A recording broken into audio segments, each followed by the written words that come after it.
கரூர் சம்பவம் தொடர்பான வழக்கில் அமைக்கப்பட்ட சிறப்பு விசாரணை குழுவை எதிர்த்து தாவேகா சார்பில் உச்சநீதிமன்றத்தில் வழக்கு தாக்கல் செய்யப்பட்டது. வழக்கு விசாரணையில் உச்சநீதிமன்றம் கேட்ட கேள்விகளையும் வாதங்களையும் மிக பெருமையாக பகிர்ந்து குதூகலித்துக் கொண்டிருக்கின்றனர் தாவேகா தொண்டர்கள். அந்த மகிழ்ச்சிக்கு காரணமான தாவேகாவின் வழக்கறிஞர் கோபால் சுப்பிரமணியம். யார் இவர் தெரியுமா?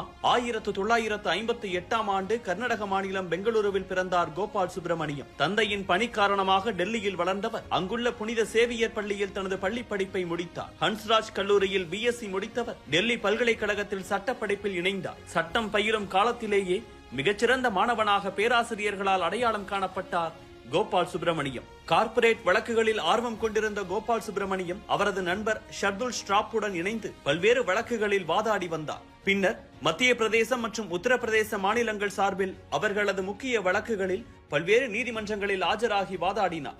இதனிடையே இந்தியாவின் தலைசிறந்த வழக்கறிஞர்களில் ஒருவரும் மத்திய அரசின் முன்னாள் தலைமை வழக்கறிஞருமான சோலி சொராப்ஜியிடம் பணியில் சேர்ந்தார் கோபால் சுப்பிரமணியம். உச்சநீதிமன்றத்தில் பயிற்சி செய்ய சோலி சொராப்ஜியின் வழிகாட்டுதல்கள் அவருக்கு உதவின.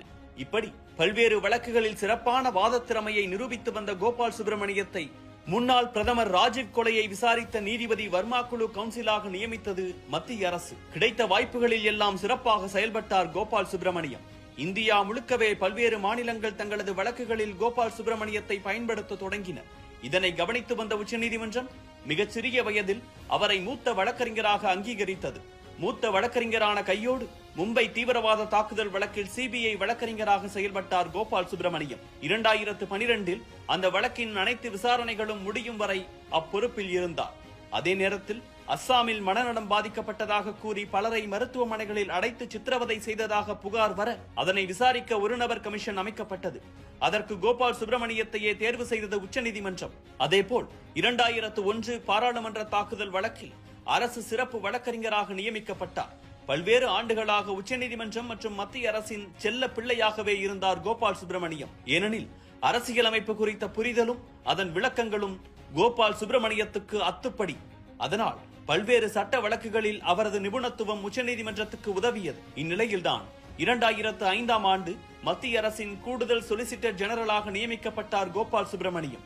2009இல் சொலிசிட்டர் ஜெனரலாக பதவி உயர்வு பெற்றார். இந்த காலகட்டத்தில் அஜ்மல் கசாப் வழக்கு, 2G வழக்கு, குழந்தைகள் கடத்தல் வழக்கு உள்ளிட்டவற்றை திறம்பட கையாண்டு வந்தார். ஆனால் காங்கிரஸ் அரசுக்கும் கோபால் சுப்பிரமணியத்துக்கும் இடையே மோதல் உருவாக தொடங்கியது.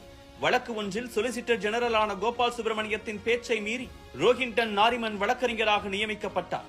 இதனால் தனது பதவியை ராஜினாமா செய்து வெளியேறினார். அந்த நேரத்தில் வெளியான ரத்தன் டாடா